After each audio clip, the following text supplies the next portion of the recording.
நம்ம இன்னைக்கு பார்க்க போகிற ஸ்டோரி என்னன்னா, மிலா அண்ட் த டாக்கிங் பீப்பிள். ஒரு சின்ன கிராமத்தில் ஒரு பொண்ணு இருந்தா. அவள் பேர் மிலா. மிலாக்கு மதிய நேரத்தில் அவள் வீட்டு பக்கத்தில் இருக்க ஆத்தங்கரையில் போயிட்டு கலர்ஃபுல்லான ஸ்டோன்ஸை வந்து கலெக்ட் பண்ணுறது ரொம்ப ரொம்ப பிடிக்கும்.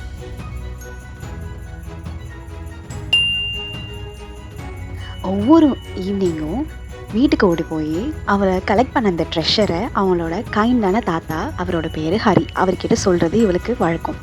எப்போவுமே அவள் வச்சுருக்க ஒரு ஒரு கல்லுக்கும் அவள் ஒரு ஒரு ஸ்டோரி சொல்லுவாள். அதை அவர் கைண்டாக வந்து லிசன் பண்ணுவார்.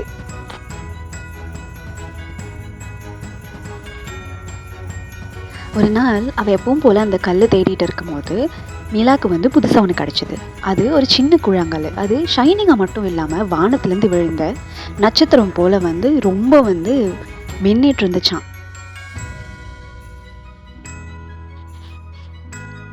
அவள் கையில் அந்த கூழாங்கல்லை எடுத்ததுமே ஒரு சாஃப்டான வாய்ஸ் வந்து அவள் கையிலேருந்து வந்துச்சான். ஹலோ மிலா, நான் பேசுகிற கூழாங்கல். எப்பெல்லாம் ஒருத்தங்க கைண்டாக ஹெல்ப்ஃபுல்லாக இருக்காங்களோ அப்போல்லாம் வந்து நான் பிரைட்டாக ஷைன் ஆக ஆரம்பிச்சிருவேன் அப்படின்னு சொல்லிச்சான். அன்னைக்கு ஈவினிங்கே மிலா வந்து ஒரு அணில் குட்டி வந்து தத்தளிச்சிட்டு இருக்கதை பார்க்குறான். அது வந்து அந்த ரிவரை தாண்டறதுக்கு முயற்சி பண்ணி ரொம்ப வந்து ஆடிட்டுருக்க மிதந்துட்டுருக்க ஒரு இலை மேலே உட்காந்துட்டு இருந்துச்சான். அந்த இலை கொஞ்சம் கொஞ்சமாக வந்து மூழ்க ஸ்டார்ட் ஆகிடுச்சு. கொஞ்சம் கூட மிலா யோசிக்காமல் அந்த ஈரமான இலையை கையில் பொறுமையாக எடுத்து அந்த நடுங்கிட்டே இருந்த அணிலுக்கு வந்து ஹெல்ப் பண்ணலாம். உடனே பிளிங் அப்படின்னு சொல்லிட்டு அந்த கூழாங்கல் வந்து சொன்ன மாதிரியே பிரைட்டாக ஷைன் ஆக ஆரம்பிச்சிருச்சான். அடுத்த நாள் வந்து மிலா அவளுடைய ஸ்நாக்ஸ் வந்து ஸ்கூல் கேட் பக்கத்தில் சாப்பிட்டுட்டு இருந்தா. அப்போது ஒரு குட்டி பப்பி வந்து ரொம்ப பசியில் ரொம்ப சேடாக உட்காந்துட்டு இருந்துச்சான். அதை பார்த்த மிலா உடனே அவளோட சாண்ட்விட்சை பாதியாக போட்டு அதில் இருக்க பெரிய பீஸை வந்து அந்த பப்பிக்கு சாப்பிட்டு கொடுத்தா.